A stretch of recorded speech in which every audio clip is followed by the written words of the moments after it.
being happy, it is actually one of the most powerful things that you can do, not allowing yourself to go down that rabbit hole of stress. Effort is related to the release of epinephrine, of adrenaline in our brain and body. At some point, those levels get so high that we get stressed mentally, we get stressed physically, and we want to give up. And there's a quit point.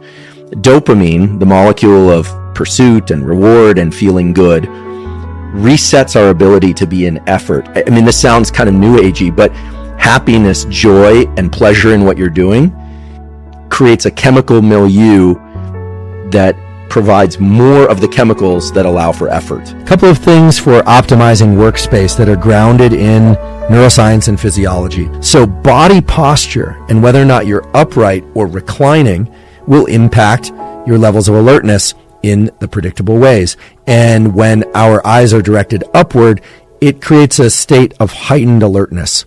And this has a relationship to the brainstem neurons that create alertness and their control over the muscles of the eye and, believe it or not, the eyelids.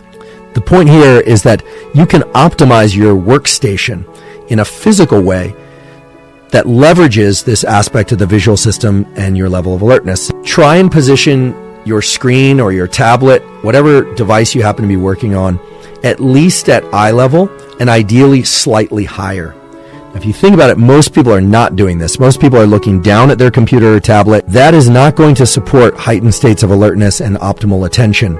In fact, the opposite relationship between eye position and alertness is also true. When we look down, when our eyelids are slightly closed, it tends to decrease our levels of alertness and increase our levels of sleepiness, especially if you're somebody who tends to have that mid-morning sleepiness or mid-morning crash. The brain is going through these 90-minute so-called ultradian cycles throughout the entire day and night. Every 90 minutes, we shift over from being very alert to being less alert and then back to alert. There will be kind of peaks and valleys within that, but that 90 minutes is about what the brain can handle in terms of a dedicated effort for high degree of focus. I set a timer for 90 minutes and I try and get a strong bout of work done inside of that 90 minutes with the full understanding that the entire 90 minutes is not going to be uniform in terms of my ability to focus. You'd be amazed how much you can get done in 90 minutes if you are focused. So that means no checking the markets, no checking social media, no checking, the news, no checking email, none of that. Okay, so the goal is to get into what I call the tunnel, to really get into a tunnel of quality work.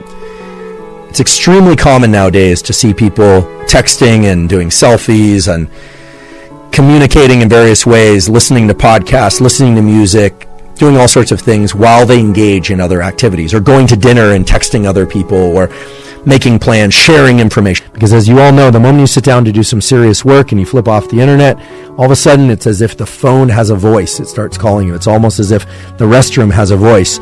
But we all are familiar with the fact that if we are focused on something, that all that just kind of melts away. That's the mentality that I've embedded in myself, that there's nothing more important than what I'm doing in that 90-minute block. And that's what works for me. The brain loves that state, but it's very hard for many of us to access. Well, there are a couple of tools that neuroscience and psychology tell us can be very beneficial. Some of those things are somewhat intuitive and relate to what I call foundational practices, meaning things that set the overall tone in your body and brain. It turns out that white noise, which is essentially all frequencies of sound, mixed up kind of randomly, there's no structure to it, turned on at a low volume, not with headphones most of the time, puts the brain into a state that's optimal for learning and workflow. Brain areas involved in attention, brain areas involved in focus and cognition and memory, those are engaged to a greater degree when there's low levels of white noise playing in the background. I'm a big believer, based on quality peer-reviewed data, that hydration is essential for mental performance. I force myself essentially to drink at least 16 and most days 32 ounces of water. I also put a little bit of sea salt in the water.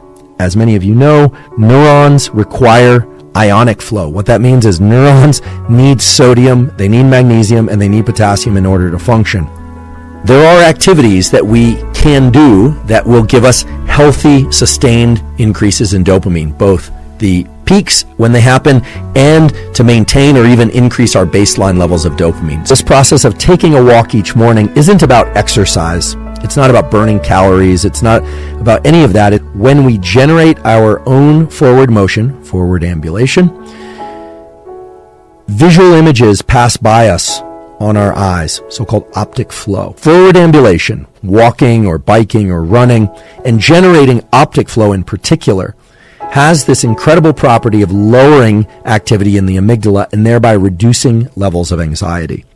Getting into a mode of forward ambulation and especially experiencing visual flow has a powerful effect on the nervous system. So that's remarkable to me, and the literature is really robust, but the level of dopamine is the primary determinant of how motivated we are, how excited we are, how outward-facing we are, and how willing we are to lean into life and pursue things. How much dopamine is in our system at any one time compared to how much dopamine was in our system a few minutes ago, and how much we remember enjoying a particular experience of the past, that dictates your so-called quality of life and your desire to pursue things. If ever you've interacted with somebody who just doesn't seem to have any drive, they've given up, or if you've interacted with somebody who seems to have endless drive and energy, what you are looking at there in those two circumstances is without question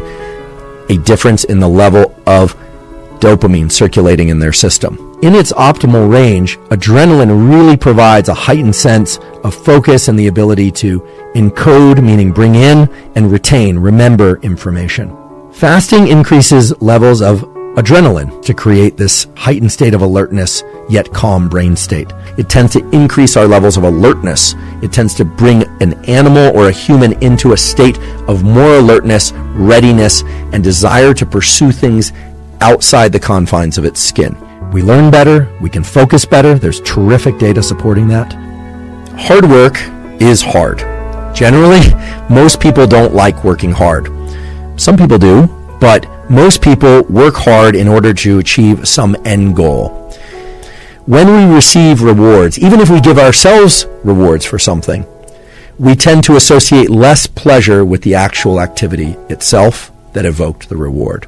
Now, that might seem counterintuitive, but that's just the way that these dopaminergic circuits work. And I suggest people do whatever they need to in order to self-regulate that activity. Because of the way that dopamine relates to our perception of time, working hard at something for sake of a reward that comes afterward can make the hard work much more challenging and make us much less likely to lean into hard work in the future. We are incredibly habitual organisms. Unless we intervene in our habits, they tend to carry out the same way that they always have once they've formed. This has been observed over and over and over again, that people that have growth mindset, kids that have growth mindset, end up performing very well because they're focused on the effort itself. And all of us can cultivate growth mindset. The neural mechanism of cultivating growth mindset involves learning to access the rewards from effort and doing. But I really try and achieve this most, if not every day that I'm alive, because for me, that work session is kind of holy. It's where I set up a relationship, not just between me and the work that I'm doing, but between me and my ability to control my own state of mind. I'm creating this space. I'm funneling my brain into a state rather than allowing whatever events and contexts on social media and elsewhere might be occurring in the world that would yank me out of what for me is my purpose.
like I'm losing my mind.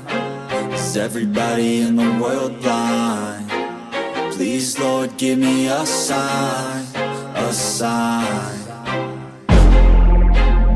I feel like I'm losing my mind. Is everybody in the world blind? Please, Lord, give me a sign, a sign.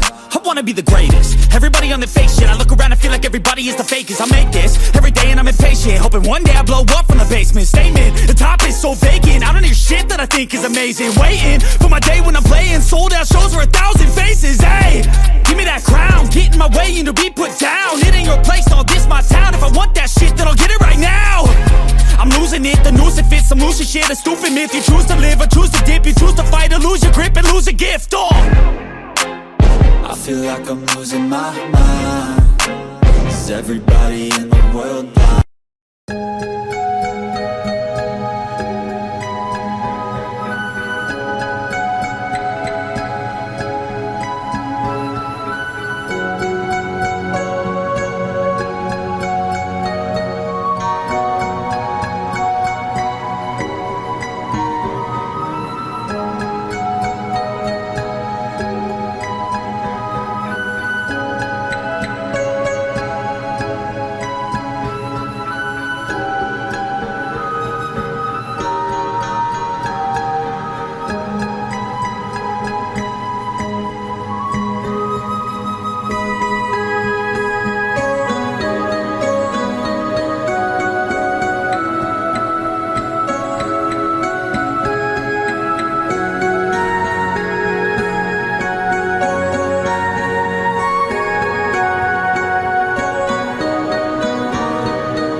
I feel like I'm losing my mind.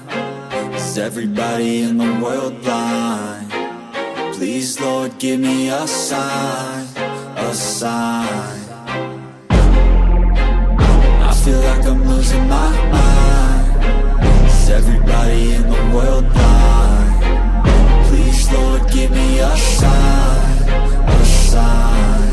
I wanna be the greatest. Everybody on the fake shit. I look around and feel like everybody is the fakest. I make this every day and I'm impatient, hoping one day I blow up from the basement. Statement, the top is so vacant. I don't hear shit that I think is amazing. Waiting for my day when I'm playing sold out shows for 1,000 faces. Hey, give me that crown, get in my way and to be put down. It ain't your place, all this my town. If I want that shit, then I'll get it right now.